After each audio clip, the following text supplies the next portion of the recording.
Secret of Mana. Without a doubt our favorite SNES game. Created in 1993 by Squaresoft, this action RPG has it all, and I mean all. We've compiled a list of our top 10 enemies from this game, and this only touches the surface of the vast things you can do. Whether it's level grinding in Mantango or powering up your magic in the lofty mountains, this game has all the tools to make one incredible RPG. I'm Mhhauser321, and with me is Vandalia1998 for our top 10 Secret of Mana enemies. Number 10, the Rabite. What can we say? The Rabite, with its Kirby-like appearance and wussy attitude, this enemy just sucks. Well, it's not hard to kill, and it only really serves one purpose in this game, which is to cower in fear when you attack it. To me, it's a lot like a Rat-a-tat or a Centipede from Pokemon. You know it's not going to be a challenge, but you have to fight it anyway. If there's one enemy I will surely remember that sucks from this game, it will be the Rabite. As the grandson of the Admiral of the Sand Ship, he has it all. Massages, food, and all the things a boy could dream of. But that's not enough for little Mori. He wants more. And more is what gets him wrapped up with our little crew of misfits.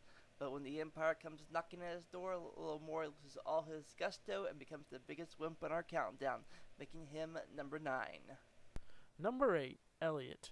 Elliot. Once your friend, then quickly he becomes your enemy. He's such a hoe. I remember thinking, really? Is this guy going to turn on me so fast? Like, weren't we just friends, dude? And to top it off, you've got to save his lazy ass from the mana ant 2 seconds later anyways?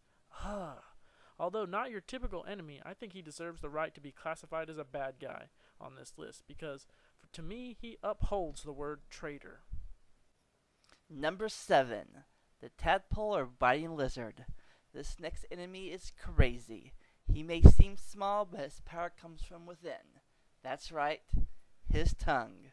This little lizard can swallow you whole and spit you out, much like Yoshi or Birdo from Mario. Number 6, Goblins. The typical tale of a boy being rescued by a girl from goblins who are about to boil you into a delicious randy soup. If only she didn't show up to save your butt. That would have been a strange twist in the plot. But I think they had the right intentions. Maybe the goblins just needed some food. Instead of going to the store, they were like, screw it, let's eat some human. What a funny plot twist for this game. I loved it.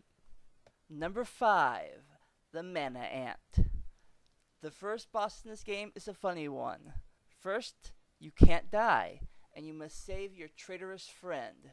As a kid, I would find humor in dying over and over and over again, just to be resurrected by Gemma. Who does our hero think he is? The Highlander? Number 4, chess pieces. What else could you ask for in a game? Fighting mana beasts, killing evil dark liches, and then to top it all off, you fight chess pieces? That's right, I said it, chess pieces. I guess it only makes sense. You know, I mean, you're fighting against mad mallards, you might as well fight against a bishop or a knight. I know when I saw this for the first time, I laughed, shrugged it off, and then later I was like, did I just kill a chess piece?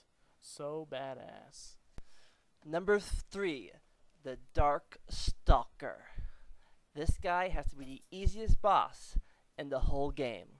With a single hit of the light beam, you can vanquish him back to the rat hole he came from. Even though he's not much of a battle, it's still interesting to see the developers took the time to really vamp up the small stuff in this game. Number 2, Frost Gigas. Yeah, this boss is called Frost Gigas. We all know what he truly is. Just an average man with no ties to Santa Claus whose life got turned upside down. But sadly, this isn't true. We learned that our beloved hero and friend Santa Claus has turned to the dark side. Drowning his sorrows in disbelief, he decides to become the Frost Gigas and ruin Christmas for us all. The power of the fire seed on his side, you must use all your might to bring back Santa Claus and hope, in the end, you won't get a lump of coal in your stocking. Ho, ho, ho. Before we move on to the number 1 spot, here are some honorable mentions.